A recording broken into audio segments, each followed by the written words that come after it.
We are lighting the candle, a world that works. I'm Bill Carell, and I have with me one of my closest buddyettes, Lisa Sheehan. And guess what? You got to listen to us for the next hour because we are the team today, and I'm looking forward to this. We always have great conversations, when it's just the two of us, and because we're pretty sure nobody else is listening, we can just talk about anything, right? True, like we always Yeah, do. yeah, we do. So why do we do this podcast? Because we're now almost 3 years on with this thing, over 150 episodes. We still are interested in people having an experience of having a great life, which means that they're not suffering under disempowerment. And that's where things are bad. And it just seems like how things are. Um, Quite frankly, they're not that way. And you may have a vote on how your life goes if you think it's possible. So, with that in mind, we continue to have conversations on a weekly basis, sometimes a couple weeks in between, whatever.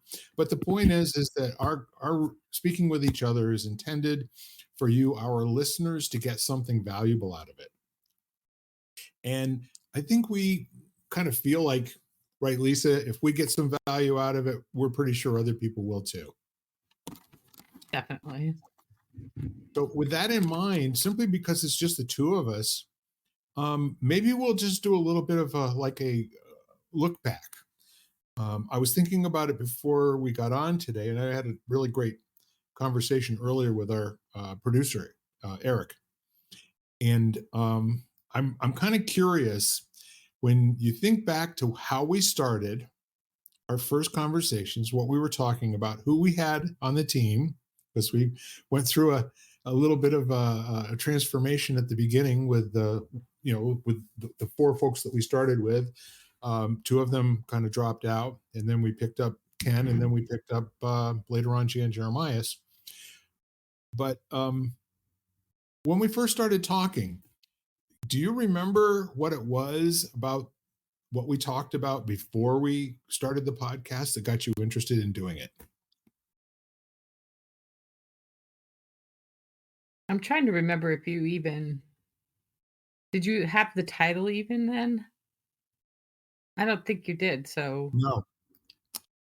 you were just interested in having a conversation on a podcast because they were so um the in thing to do all of a sudden. It was to create or listen to podcasts and to be part of that being able to reach that many, a variety of people without podcasts are like because they're like silos. You don't have to tune into something. You don't have to do anything. So people can pick and choose precisely what they want to listen to. So probably this is probably how you end up with the title itself. I'm thinking about it, but we had met at a networking group and then expanded from there. So and you knew because of the magazine, which was that I used to run, which is empowering people and inspiring community, that my mindset was in that same as I think your business has always been. So to have a conversation with different voices, but the same theme, I think is what you presented somewhat like. Yeah, and I think I was also operating from a position of a little bit of naivete, uh, which also can be called "don't know your ash from a hole in the ground" disease. And I was kind of in the middle of COVID starting up and things going so crazy for the first 4 months of COVID. And then we had all kinds of stuff on cable news about protests and fires and stuff and stuff. And I just really thought to myself, the whole world can't be like that. I mean, what if it's not? What if most people are just going through their day trying to figure out what the right thing to do to stay alive is, and take care of their family and continue to make enough money to pay their bills and what have you, because we were basically in lockdown, pretty early on. And so when I thought about having the conversation, it was because there was a group of people individually. We had great conversations on the phone or great conversations in Zoom meetings or what have you. Um, and I just really thought it would be cool, to get together and hang out with some of you a few times a month and do it on a scheduled basis. So what you said about that was really cool. I can say there was a bit of a question in my mind about what was podcasting and how to do it, and that's where Eric came in. He kind of demystified that whole thing, and he said, "Look, here's what I need you to do. I need you to record, get some sound and some images on tape, and send it to me, and I'll produce it, and we'll call it a podcast." And so anywhere along the way, if I had any questions, I would go to him because I don't know how many he's got going right now, but it's got to be at least 7 to 10. Wow. And yeah, no, he's really a great guy and very generous with his experience and knowledge. And he, like yourself, has been in media for beaucoup years. Um, Probably different ends because I think you've been more from the advertising and getting folks into time slots and on the production side from printed materials, right? And you also have done your podcast, um, which was fantastic. I enjoyed that immensely. Had a ball. So I think really 3 years has gone by, and now what? Well, that was because, and it wasn't that long ago too. I think that you were picking a word or two, and either the difference or the similarities between, we'd look up definitions and see how we each felt about that word or words. Yeah. That it usually usually led to a different, down a path that we had no intention or had no knowledge or whatever or inkling that it would go that way. Which is kind of a neat thing. I mean, when you Mhm. stop and think about how TNT was discovered, or Lexan for that matter, or all of the really breakthrough things that most of them have been by accident. You're trying to do one experiment with a certain set of controls on it, and then all of a sudden something else happens entirely. And I think we've had good raw material in terms of the participants and backgrounds and knowledgeability. Very smart people that have been hanging around here. And there's always this kind of like in the background. Uh, Most podcasts these days are in one of three areas. I'm going to say, although there's probably a few 100,000 podcasts out there now, but you've got the ones that have to do with self help and consciousness raising. Then you have the ones that are um, political, shall we say, and they're not strictly political. Political. Some of them have to do with social commentary, and then the last ones are really subject intensive. So, for instance, if people are interested in yoga, then there's a whole genre of yoga podcasts. If they're interested in education, then there's like all of that. And I think in our conversations, we've been pretty careful to steer clear from most current events and anything that sounded like it was politically charged simply because why did we start the podcast in the first place? Because we had really strong, polar opposite opinions by different people. I had them in my life. I mean, even, my spouse, who I've been married to for over 40 years, thinks very differently than I do about what goes on in our country and how we're behaving in the world and that. And that's really cool because I would say before 3 years ago, we were completely tolerant of each other's point of view, but it Mm. seemed like something had occurred in the previous 4 or 5 years so that it just got harder and harder to have good quality conversations. There wasn't a willingness, to give and take in terms of opinions and ideas, right? Have you found that with some of your friends? Well, I think because it's over the past, especially since COVID, there's constantly a situation in the world going on that, on the surface or and even digging deep into it is completely negative and brings people down. And we haven't had a moment where everybody's just being free and light and the world is fine, so and even recently, I and I would tell people I did not even know what political party people belonged to. I didn't really care. I, quite frankly, Exactly. wasn't even sure what each party stood for, to be quite honest with you. The models that they were trying to follow through the centuries or since they were formed. I wasn't even completely knowledgeable on that. So, and now I seem to know everybody's, or there's a hint, or they give me a word or two, and I can tell, you know, Code. which side you're on, kind of thing.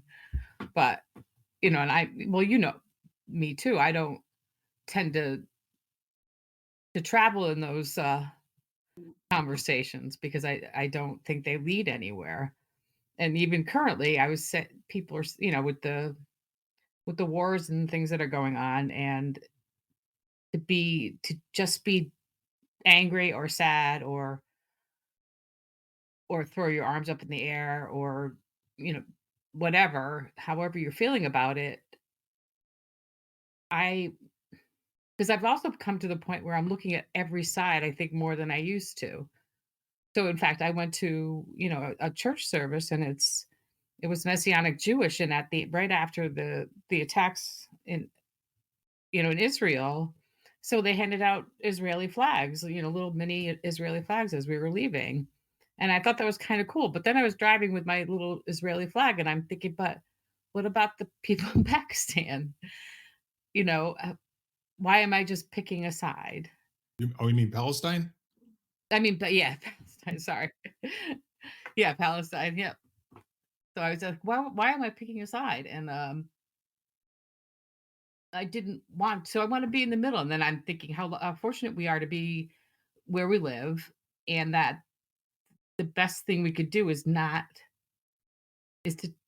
be appreciative of where we live, how fortunate we are, and try to bring peace inside your own being, which is what I think our podcast is trying to do all the time anyhow. Yeah. To come to center and really live the way that we're able to live because we're so fortunate, and be really aware of that whole situation, that I am not worried about bombs going off, and I am not worried about who's going to be kidnapped or who's going to be taken as hostage and that kind of thing. Yeah. It- we've been there, haven't we? I don't Mm. know about you. When I was a kid, I had three things in my life that I was pretty sure I wasn't going to make it to probably 50 years old. So, number one was Russians were going to blow us up. Okay. Mhm. Number two, most of the elderly people in my family died of heart attacks by the time they were 45. And then number three, if that didn't get you, on my mom's side, we also had this thing called Huntington's disease, which was genetic, and it's a disease that Woody Guthrie had, and most people die at age 57. You live longer than the smokers who die at 45, but your last 10 or 15 years is the quality of life is not all that great. It's equivalent to dementia for your body. Things start to break down. Mind is still working and functioning perfectly. Nothing missing there. Your vocal cords become very tight. Your voice goes up an octave, then another octave. And so every time you speak, it starts to be real squeaky and everything. So I watched my grandmother and an aunt and an uncle go through their final days with that. So all of that said, as a sixth grader, you know, in 1966, having lived through the Kennedy assassination, etc., I wasn't really too worried about, becoming an old man, especially an old man with a 15-inch beard. I really didn't worry about that because we really did try to live a lot in our 20s and 30s. And then we found out that my mother didn't have Huntington's disease, so that was cool. And then we all stopped smoking, and then, funny enough, that helps you live longer. And the Russians kind of disbanded, in the 90s, and that was real cool. So all three of my imminent threats had gone away. So going through COVID and after 9/11 was very upsetting because it was like re-energizing all the trauma that had lived in my body through all those years. I'm sure a lot of other people went through that too. It was way different, but more of the same. And then it was also one of these insidious things that we lost 3,000 people, in the towers, but there were hundreds of thousands to millions that were affected either personally or because they had relatives that were involved with it, or something happened with regard to their livelihoods as a result of headquarters for financial companies, et cetera, being wiped out. And in our time, that's really the only time since Pearl Harbor that we've had anything like that that's ever happened on our native soil. So now it's later. We're over 20 years later. And Lisa, I don't think most of the people that I talk to these days that are under the age of 50 really have any kind of an idea that something like that is potentially possible in our country. So it's not a topic of conversation like it might have been from 2002 to say 2010. All the conversation about the rights that we were giving up, Patriot Act and all the rest of that good stuff that was for our own good. So I think the neat part of all of that is that kind of comes and goes for me in terms of things that I'm concerned about, like an undistinguished, there's something wrong around here in a big way. And I found that being a little bit energized, when Russia invaded Ukraine a year and a half ago. And probably because I know, upwards of 100, 150 Ukrainians here in the United States. They're all in the Connecticut area and networking friends. And I've been to, different Ukrainian church fundraisers and what have you. And so, yeah, there was a little bit of, I get it. And then now with what's going on in Israel, I don't think 5 years ago any of us would have really predicted that either of these two events were a possibility. They always were, but I mean, seriously, if you think back, are these two things that you would have ever believed that in our day and age that two countries would do to another country? No, I think it's always back there. I mean, especially and I love to read historical fiction. So, you constantly read about like just the how lucky we are to just to be not geographically near anybody else, which True. is why it was so hard for us to enter some of the wars because we didn't there wasn't that imminent threat because unless Canada turned on us, there wasn't going to be any or Mexico for that matter, but um there wasn't any imminent threat at the beginning and but a lot of these other countries there seems to be it's always power and land so they want what they don't have and I think that's a constant struggle in a lot of these countries Yeah. so I'm always thinking that that could pop up any moment to tell you the truth. Well, I think you're more sensitive to that than I have been. Let's put it that way. It wasn't really on my radar as like, sure, our government is telling us that there are bad people in the world that they're protecting us from. But, this is kind of the first time in my lifetime that bad people would be willing to do what they're doing. So I had the opposite like so longevity runs in my family so I've always been like I'm going to be here forever so I was kind of like well these things might affect me or I don't want my country threatened in any way and of course that happens every so often you don't know what the final outcome is not that you ever know the final outcome is going to be but there's and 9/11 was a good example. COVID itself was a good example. We don't know what tomorrow may bring. And then, like you said, then you figure out that you want to live healthy, and then they figure out all the health standards change, that smoking is indeed bad for you and not what doctors recommend, and pollution is not a good thing, and single-use plastic is kind of like what we shouldn't be doing, and I mean, it changes all the time, and you just gotta try to keep up and try to make yourself a better person, and I think that goes back to, like, trying to bring peace into your own being so that you could, like, energetically project that beyond you, and then if you want to step up and do something, well, then by God, do it. I like that.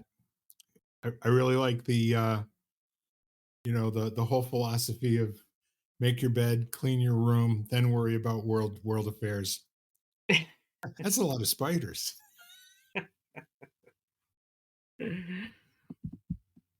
That's pretty creepy. I got to cut that out. You stop that. We should tell people what we're doing. Well, most of them are not going to see it, so this will I be an know. inside joke. Our communication platform here has a Halloween mode. And so instead of having the reaction emojis that you normally do, the smiley face and the care and all the rest of that stuff, we've got ghosts and we've got pumpkins, jack o' lanterns, we've got spiders. We got a little purple guy here. I don't know what he does. I think he's a bat. Yeah. So, I think the neat part of it is, um, and I don't know about you, especially because of all the networking I've done in the last 20 years. Um, there are far more people for me to share thoughts with than I think there were, when I was growing up and I was a kid. So, for example, just to kind of like compare and contrast two things that happen. Um, by far, for most people, the assassinations of the two Kennedys and Martin Luther King were a high mark, a high watermark in terms of a failure for the country. It's failure to be, as a matter of fact, that what we stood for and what was actually happening just didn't line up at all. And for me personally, there was another thing that happened. The 1968 riots, um, where there was a family deal that went on there. My grandparents lived one street off of Algiers Street, where Detroit was set on fire, like 8 or 9 city blocks. And so we were on the phone with them almost every day. How are you doing? What's going on? And they said it's loud out. There's sirens. There's this. There's that, but nothing going on at our house. And so that was kind of like a 9/11 for our family because it was so really close. And some of the fires that were going on the main thoroughfare actually caught some of the residences on fire on the next street. And fortunately, they were far enough away that they were just really aware. It made life very difficult for them for a while because everything got locked down for like a week. Um, and throughout the life, there's been blizzards, hurricanes. There's been all these kind of like disruptive forces of nature that have interrupted the flow, maybe lost our power for 4 or 5 days, and a freezer and a refrigerator full of food. But like you said, we're geographically not close. We're protected by two pretty big bodies of water. That's cool. And I don't think 16 or 20 million Canadians or 40 million Mexicans are going to take a run at us anytime soon, other than how they're doing it now, which is, it is Sure. what it is, right? Yeah. So the pendulum swings really too far in both directions. I'm sure it'll swing back towards the center again here before too much longer. But in the meantime, there's another difference. A lot fewer relatives are around. I don't know how it is in your family, but our numbers have like been cut in half in the last 10 years. And that actually means that there aren't a lot of people to have casual conversations about really important things. And I think those casual conversations, and that's what I'm referring to with my networking buddies, being able to kind of like normalize something that's completely unacceptable behavior or something that's hard to accept that it's even going on starts to take the sting and the edge off of it a little bit. At least for me, I'm speaking personally. And I think it's a good thing for people to do to get out and kind of share their thoughts and emotions and everything about whatever it is that's going on that they're finding upsetting. First of all, just to get the language, like to be able to get it out of you and put it into words and have somebody else listen and say, yeah, I get it. And here's how I feel about that. I think that's a good thing. That's my opinion anyway. Oh, our family has dwindled too, only because my great grandmother had 10 kids and nobody repeated that action. So just just logistically, there's less to lose, but um and the conversations that they're like, well, you probably know, and I think it's for you too. It's one of my favorite things, especially small groups, like one or two other people, one or two or three in a group kind of thing. I like that. In fact, I like to even push people. I'm taking a flow speaking class, and it's basically doing these practices, and it's simple. And one of them is I have a voice, and you just you complete that sentence over and over again. And so depending on whether you're going, popcorn style one after the other, or you just do it yourself for like a minute or two. And I think the do it yourself a minute or two makes you go deep because you start thinking about what you're saying, and then you get to the core of what people really feel about themselves and how they are interacting with other people. And the fact that, and I think I mentioned it the other week, I don't think I was completely aware that my feelings were valid, like my whole life. I was always more concerned about what other people felt and did. And now that I see that, I think my conversations are getting even deeper because I feel I know I have the right and the need to express that kind of those deep feelings. And I am constantly making new friends no matter, because I like to take classes and stuff like that, and I end up getting what appears to be a lifelong friend out of each one of them. So there's a new person to tell my stories to, or tell my what's in my heart in a different way to a new person. But I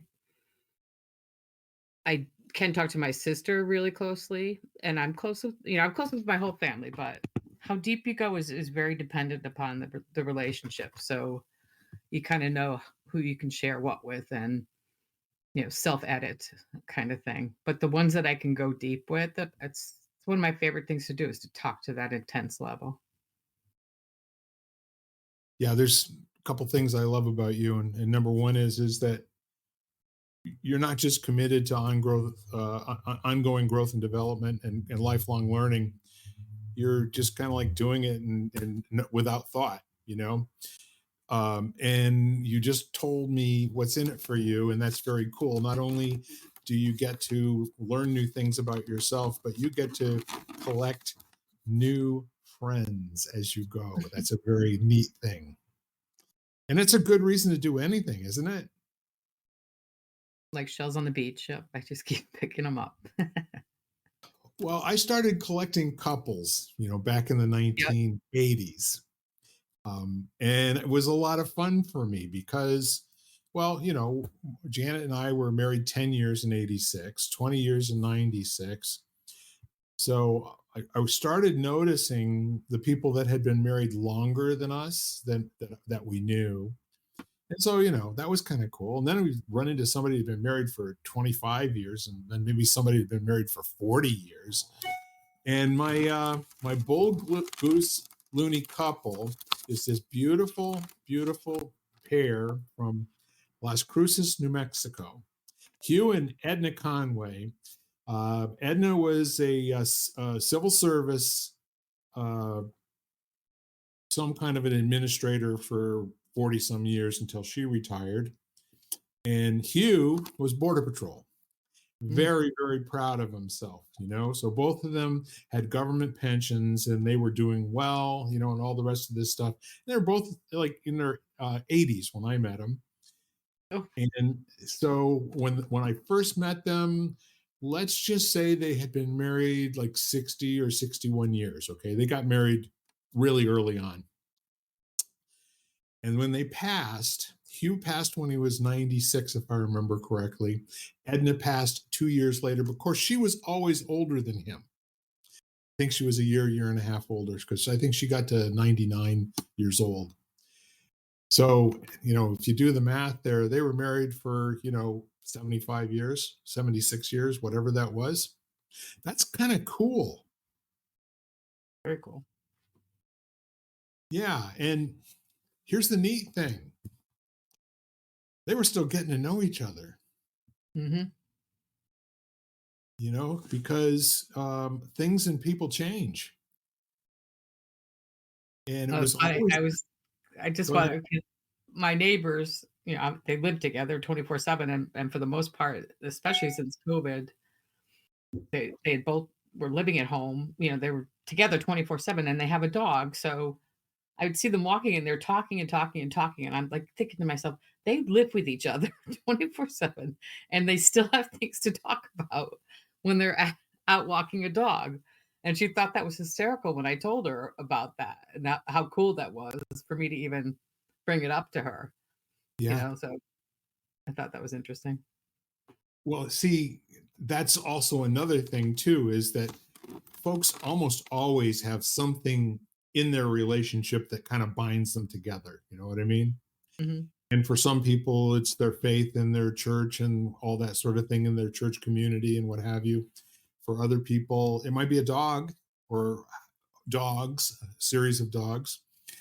But here's the really cool thing about Hugh and Edna. Okay. Um, they both retired when they were 55 years old. Wow. They lived together every single day. I mean, of course, they both had volunteer work that they did. They were both active in their church, all that kind of good stuff. But they actually were retired and married together for as long as they worked, longer, actually. Right. I know. That's cool.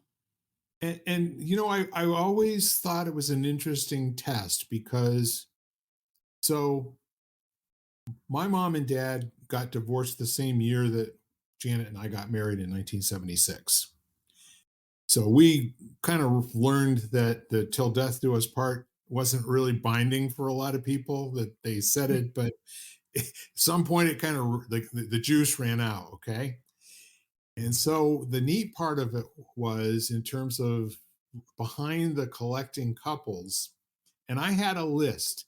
I used to have a Franklin planner, and in the back of it, it had all of these famous sayings, from Will Rogers and Ben Franklin and all that other stuff, Mother Teresa. And then I had a page with a little tab on it, my couples. And I had like 5 pages of people that have been married for at least 35 years because I thought that was kind of cool. That was, we hadn't been married 35 years yet. So I was kind of interested in what was it in these couples' lives that when most other people, like half of couples were getting divorced from their first spouse, and that the statistics went on to where it was 3/4 of people that got married wound up being divorced sometime in the first 15 years. And there was another alarming statistic for me, and that was that of the people that get divorced, they average a total of 3 spouses in their lifetime.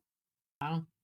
And so I don't know where I got this. It wasn't the internet because we didn't have it back then. It was in the 90s when I came up with this statistic.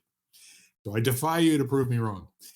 Uh, and it doesn't matter. But the point is there's something that goes on between some people and I still don't know what it is.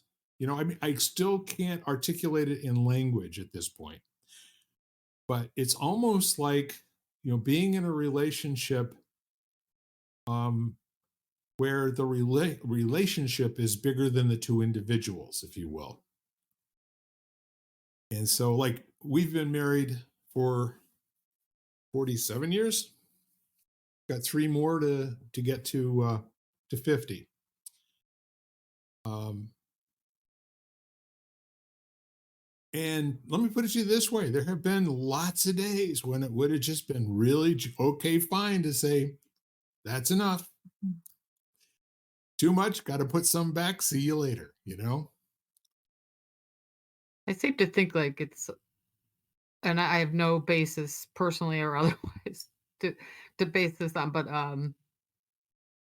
couples that have each other's back, like no matter what, Yeah, seems to be a, a a good glue. Let's put it that way.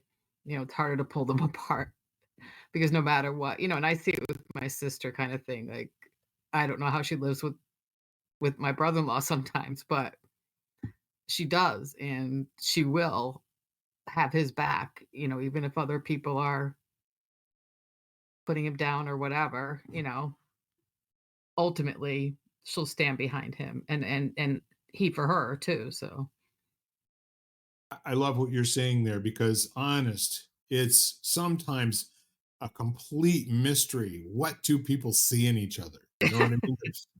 They can be so different, and yet it seems to work somehow. Mhm.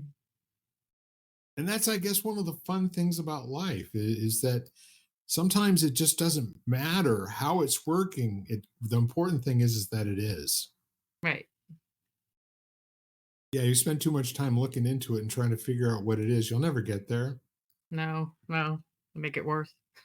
Well, every time you get to the point, I think this is what's going on. No, that's not it. Yeah. It's just not that. Okay. Well, that's life in general, I think. It's like, oh, True story. yeah, I know. Now that's not completely true. I mean, not I well, we've talked about this too. Is I question everything and approach everything with curiosity because I'm so amazed at things that I thought were true for myself and ended up not being such. It's like try everything, be curious about everything, ask questions about everything. Never think it's going to be that way forever kind of thing. And Right. that goes with relationships too. Well, a really, really smart man once said that truly intelligent people are both tolerant and skeptical. And I love that. And the skepticism isn't about, naysaying facts. It's more about thinking that they know anything that's useful until they've actually investigated fully and brought, really critical thinking to bear. And I like that. I really think that's a cool thing. I think that, and I'm sure I'm guilty of it too. So I'm really not casting stones at anyone else. I'm basically saying there are times in life when you think things are going well and you feel like you got it figured out. And all of a sudden, you think you're an authority and you can say things that matter to people. And no, I think you're just full of crap. Yeah, there could be something the simpler too. But what about and you go, oh, I never thought of that. Never Never mind. mind. Ignorance is bliss, and I refuse to be made unhappy. It's it's Well, for just some one of reason those. before we started, I was looking at like I save quote I call everything quotes that I like, so they're not necessarily quotes, but they could be poems, it could be anything. So I said I bet you something that I bring up will be good for the podcast. So I didn't know if you wanted to hear it Oh, always. because I I think only it, I only show up here to listen to you, my friend. but because it's kind of like it's a simpler way to put to be at peace kind of thing. Yeah. So the poem is called "I Want to Be Unproductive." I want to be unproductive, to ponder the meaning of yellow, to listen as summer cicadas sing their final symphony of the season, to dine with friends, to savor course after course, to inhale the scent of San Marzano tomatoes bathed in balsamic brine, to taste vanilla bean gelato and espresso Mary on my tongue, to study the morning habits of a neighborhood robin, to plunge blistered toes into sun-ripened sand, to float in the sea, to feel my heartbeat slow to the rhythm of the tide, to memorize the laugh lines of a California redwood, to spend a morning rereading stories from childhood, to determine which song most resembles a honeybee collecting lavender pollen, to observe a spider spinning her web, to chart freckled constellations along my child's spine, to taste test every croissant in the city, to rest for the sole purpose of slowing down, to savor stillness, to allow myself the gift of being. Very cool. Yeah, that brings to mind a meme that I absolutely love lately on Facebook. And it's Tigger and Pooh and Mhm. Piglet walking across a stream on a bridge. And Tigger is saying to Pooh, he says, Pooh, I'm afraid there's not enough time. And Pooh says, not enough time? He said, nope, I don't think there's enough time to do all the nothing we want to do. I know, so true. Funny because I don't know about you. I have a lot of discretionary time at this point in my life. I mean, there'll be times that come and it's going to get crazy, and I won't be able to like see myself coming and going sometimes. But right at the moment, I mean, I can have a 5 hour period of time where all I do is just sit and contemplate. I sit and think about something until it makes no sense. I like to do that. I used to do it with words. Mhm. Like sometimes you just take a simple word like giraffe. And if you say that enough times, it's like your mind's going, what the hell does that mean? Right. I don't know if you've ever done that, but I was listening to Richard Rohr, an interview with Richard Rohr this morning, and he recently turned 80, and he finds himself doing what he's calling gazing or doing little glances, like, like he used to meditate with his eyes closed. He's done all that sort of, but now he's just like wide-eyed and looking out into the world, and just like not focusing, just gazing right. and seeing things from that perspective. And that's how he spends a lot of his free time now. He's in bliss. It's nice work if you can get it. Yep. Yep. So it's kind of an interesting thing while you're talking about that. I'm actually recalling when I was going to the University of Colorado as a freshman, and I had some free time then too. And I used to sometimes mid morning because I'd have an 8 o'clock class, and I'd get back from that if I went. And then I'd sit in my room or with the windows covered, and the black light on, and my you know black light posters on, and all that good stuff. And I would just sit there, and I would like ponder different things. And I was reading a book about. I started off with transcendental meditation because I guess in 1972 all my friends were doing it, and then there was this thing called it's not mental teleportation, but it's where you actually astral projection. Okay, Hmm. that do you remember? Are you familiar with that Yes. terminology, astral projection? Yes. So the mechanics of it were to close my eyes and sit quietly until I could envision a very, very small window in my mind with nothing else around it, and be able to picture this window and be able to see all the details of it in terms of how it slid up and down, in the guides, and what the mechanical latch looked like, and all the rest of that. And then in my mind's eye, then I could actually open the window and push all of it up into the top, and then I could crawl out this window. and then I could actually project myself beyond that window into space. And I did this, I don't know how many times, but I finally got to the point where I believe I was hovering over my body and I was looking down at myself. And there was like this silver line that was tethering me, to my physical body. And I wasn't taking any drugs. I wasn't smoking any pot or doing anything like that. This was just a discipline. And it took me at least 15 or 18 times before it actually worked. And so I got, a little bit higher and I could actually feel myself going through the floor, to the next uh, room above me. And I'm looking down at myself. I can still see myself, and all of a sudden I panicked. I just had Mhm. this feeling that if that line got cut, I would be separated from my body from now on. And so I got myself back into my body and woke up. I never did it again. I think that's what a lot of people's experience was with that. I never talked to anybody who had tried it. Okay, none of my friends did. I read about it, in a book that was about transcendental meditation. Oh, by the way, there's this thing called astral projection too, where you can actually fly around and go look and see things that are nowhere near where you are. They can be anywhere in space and time. And I thought to myself, yeah, right. Okay, I'm an idiot. I'll give it a shot. It was really kind of strange. And no, I scared the what out of myself, and that was it. Done. That's probably why it never really took off. No, no, no pun intended. I like the pun. It's a good one. An intelligent pun. So,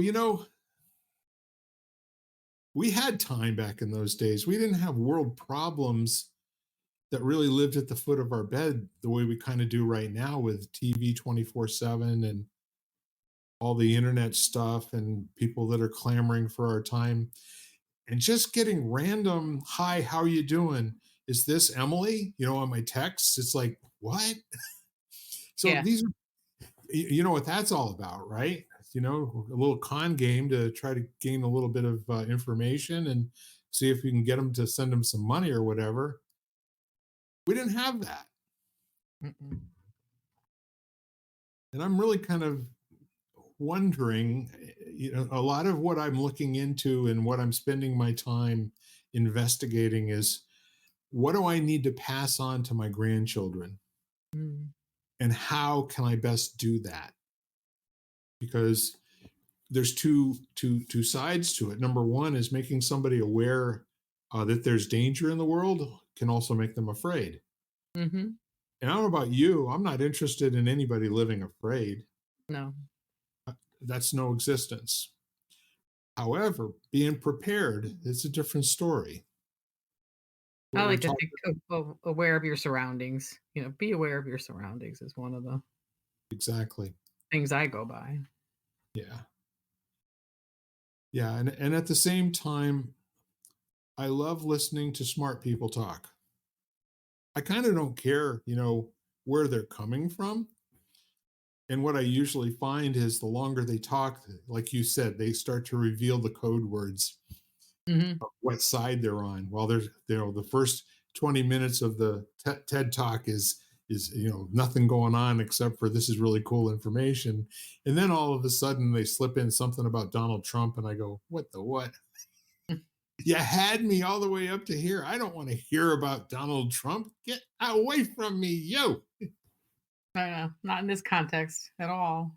No, no. Empowerment and politics are they're two different domains, in my opinion. Unfortunately. Yeah, and just that word is political these days. It's just, so you can't bring it up because it evokes really strong emotions in people. And even that is, is too much. It's getting to be too much. It's Agreed.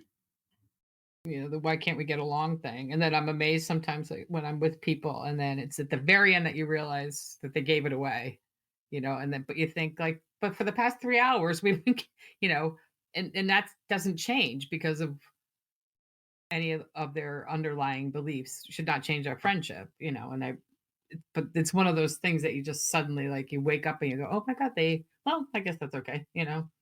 We can still be friends." Do you know that that never was a consideration, more than even 10 years ago? It was like, you say what you say, I'll say what I say, we'll go home, and nobody even remembers.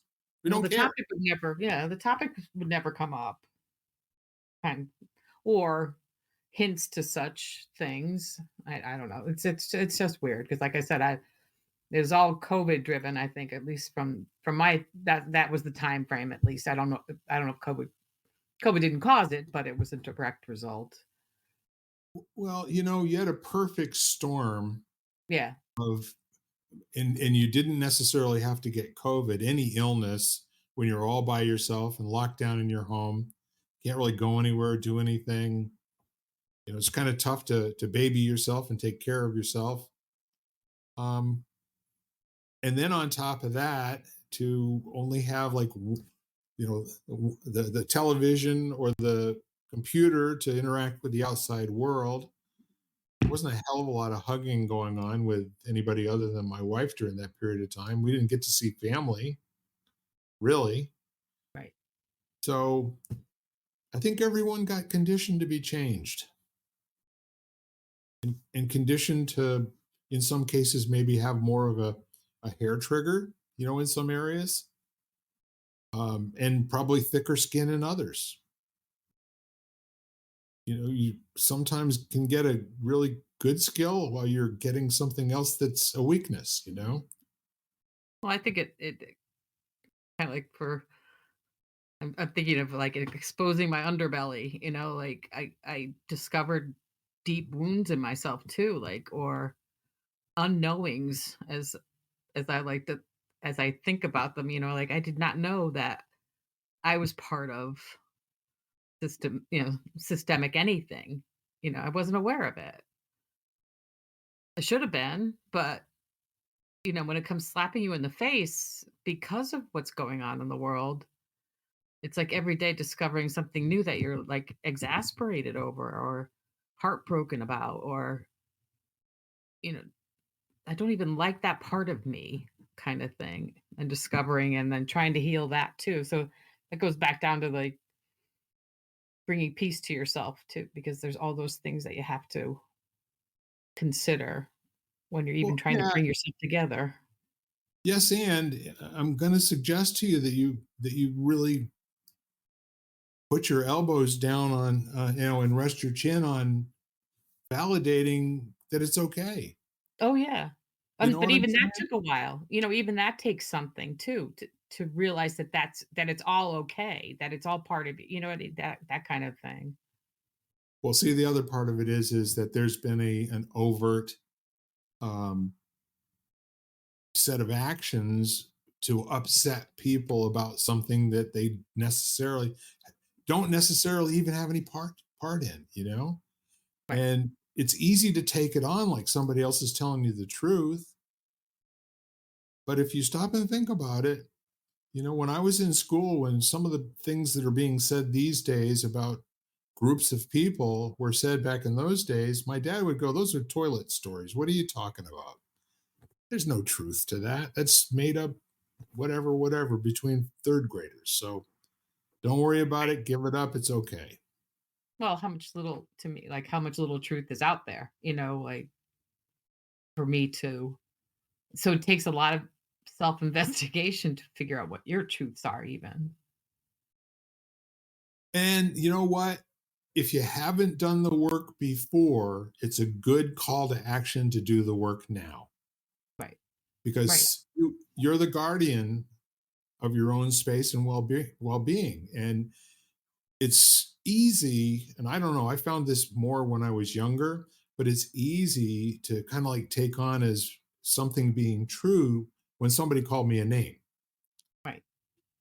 and not so much anymore. It's kind of like, no, I'm good. I kind of know who I am these days. I'm going to listen to what you have to say, and I'm going to take it on board. I'll look, okay? But no, I'm not losing any sleep, and I've feel pretty good about my relationships and, who I'm with and how I'm being.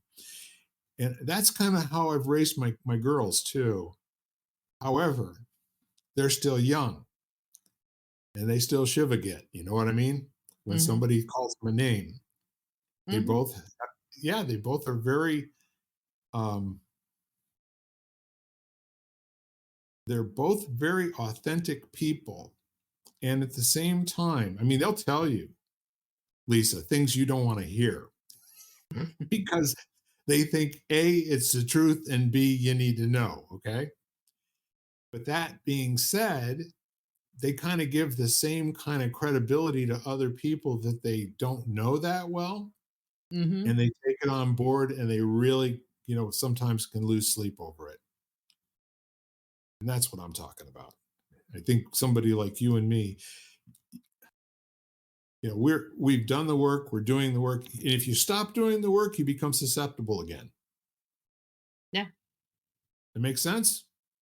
Yeah, and that's why I think one of the less or the like boundaries are something that I'm really interested in and how people set them up and maintain them and things like that because I we weren't brought up with them being a possible, friend to you kind of thing. There was, boundaries were like just walls you put up and let nobody in, but come to find out that they're actually very healthy so that everybody and including yourself know where you stand kind of thing. Yeah. I that's a great topic. I've got Mhm. my whole dissertation on boundaries, and it's a little bit like triggering. The word Mhm. triggering and boundaries, people kind of collapse those two things. Like listening to a college student say to a room full of people going, "You all are triggering me." It's like, so How is that possible? get a spine. What's wrong with you? No, they don't do that. It's a technique for for getting attention, and that's the other thing about boundaries. Boundaries are personal for yourself.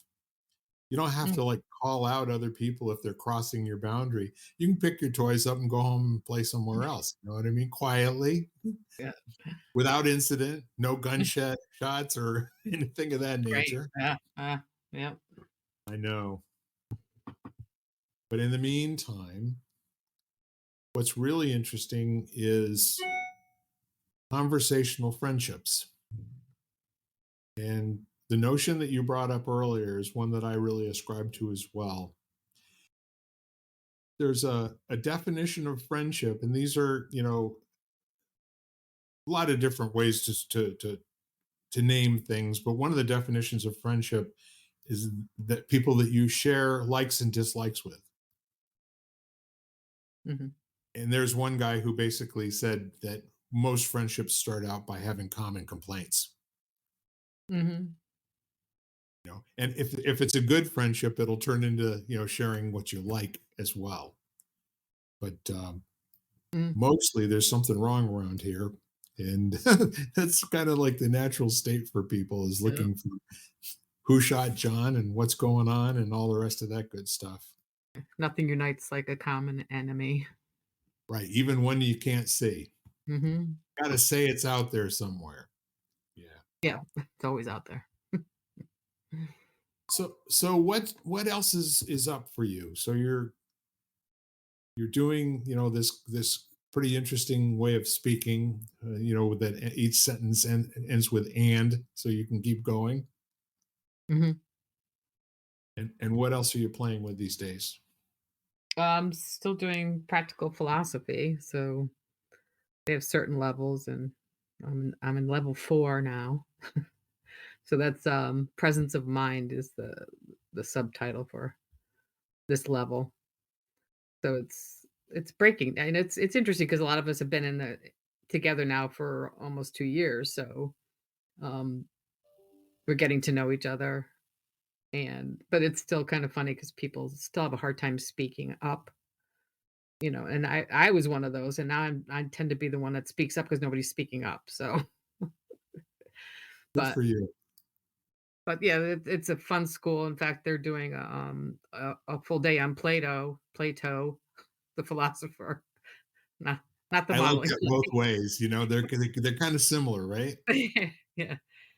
So I'm going to Wallkill, New York this weekend to I mean next weekend. No, this coming weekend, yeah, to do that. But and I enjoy it a lot. Is there a lot of concentration on the Stoics? The other ones like Socrates and Marcus Aurelius, and Not so much. I mean, they do have quotes, but it's more about how to live practically as a philosopher, at least a philosophy student, let's put it that way, because I yep. don't know. But and how so there's a lot of Eastern influence too, philosophies from that part too. But So are you using like the Republic, or that body of work, or what are you no, using? nothing as a text or anything. It's like I said, there's a lot of Eastern influences, so the words like sattva, like different levels of being, let's put it that way. So that and we all have all different levels in us. There's the calm level, there's the work hard level, and how like most philosophies, how to balance your inners with your outers. Yes. And that's my quote. That's not something. Yeah.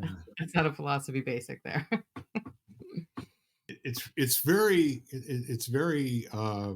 fun to read philosophers over the years. It's like, I don't even remember much about it, but when I read Rene Descartes, and that his life's work was "I think, therefore I am," Mhm. and I thought to myself, these people really did need to get lives, didn't they? I don't know, they were so smart though too, like I just I bought Marcus Aurelius's Meditations, Yep. that kind of thing, and I like Ryan Holiday, and he's this, the big stoic educator kinda thing, and, so they all kinda work together. So, where do you think Deepak falls in the spectrum as far as your studies? Because I know you've either read or listened to him. Yeah, I think a lot of what he talks about is in this too, because it's a lot of Hindu influences too. They're not just relying on the Western. Um, and Plato and Socrates, so but I think Deepak is definitely, bringing science into it too, which is kind of helps people believe it more often. Yes, he had a very interesting dissertation about HIV and about any illness. As a matter of fact, Right. he said that he started off with a bold statement that basically said 90% of people that are receiving treatment have nothing wrong with them. Wow. They just don't have it. And there's no test for what they have. And so, therefore, they're being treated as a result of what they say. Oh, yeah. Interesting. Yeah. And so, what he was basically saying, this is why most people actually have this innate ability to heal themselves if they're willing to do it. Right.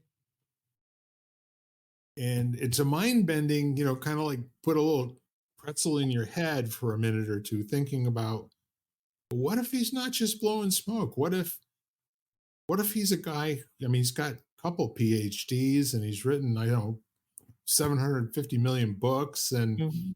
he talks to really smart people at universities all over the planet, and heads of state and all the rest of that kind of stuff. And Wayne Dyer thought he was pretty cool, so Yeah, they work together a lot. Well, they that's what really. I have a hard time even claiming illnesses that close family members have had to put it on my medical form because I said, I'm not claiming that. It's not mine. Right. It was theirs. I'm not, and it's a weird because people find that even odd in itself. And I go, but no, I'm not taking that on No. because it's happened to people where they take it on and it happens. Well, it's you're really striking a chord with me, because 2 weeks ago I had to go online, getting ready for my physical, and I haven't had one for 18 months. So I went on there and I looked at all of this stuff that was on there, And there were 7 or 8 things that had happened to me in the last 15 years that were acute. They happened, they were done, and over. Mhm. And so I had to go in and I had to write comments on every last one of those. No longer existing condition, doesn't need to be recorded. I don't even need to see this. And so when I met with my doctor, she said, "You may see the same thing the next year because the computer program really doesn't want us to ever take anything off that was something that you had in the past." So, for instance,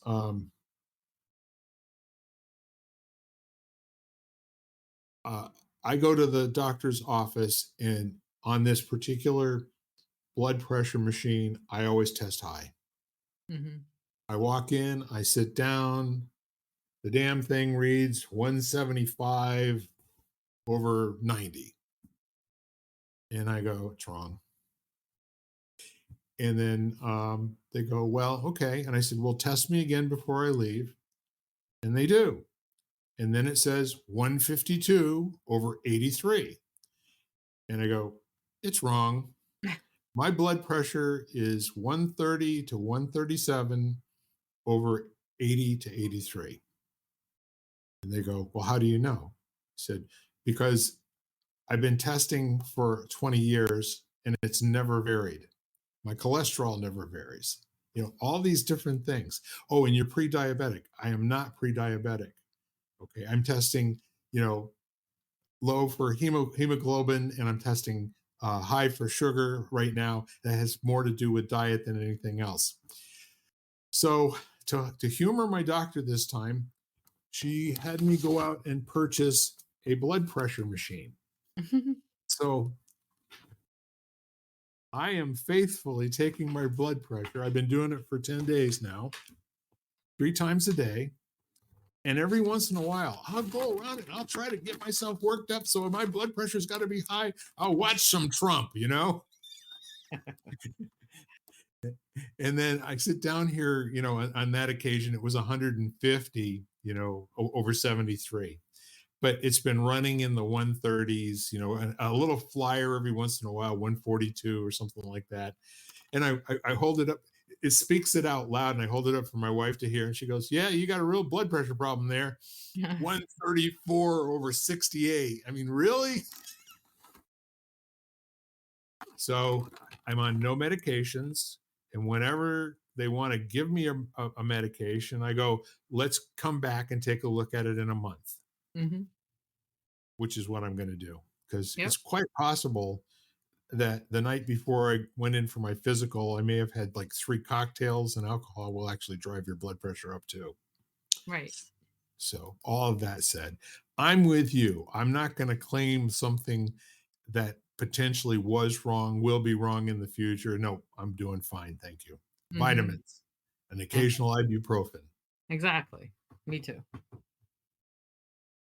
Well, with that said, we have consumed another hour, just like Click and Clack, the Tappet Brothers.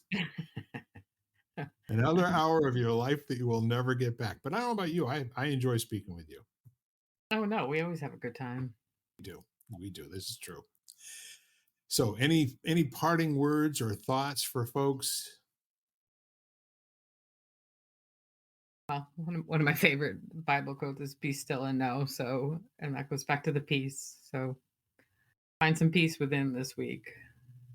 Yes. And what do you know? The next line is that I am And God yeah, and you're not.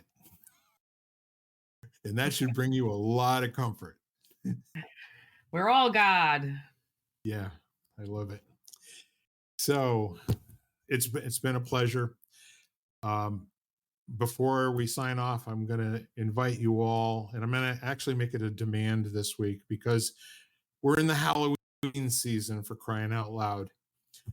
Call somebody and trick or treat with them on the phone, in a text, in an email. Go see them in person and just let them know that because of them, your life works and you're really glad they're here. You can say I love you if it's true, okay? And I say I love you a lot, don't I, Lisa? Yes, you do. because it is true. I love everyone. Oh, there's a lot of people I haven't met yet, but I love them already. With all that said, we are lighting the candle, a world that works. Have an amazing week, and we'll speak to you real soon. Bye for now. Have a good week. You've been listening to Lighting the Candle, a world that works, part of the Exvadio Podcast Network.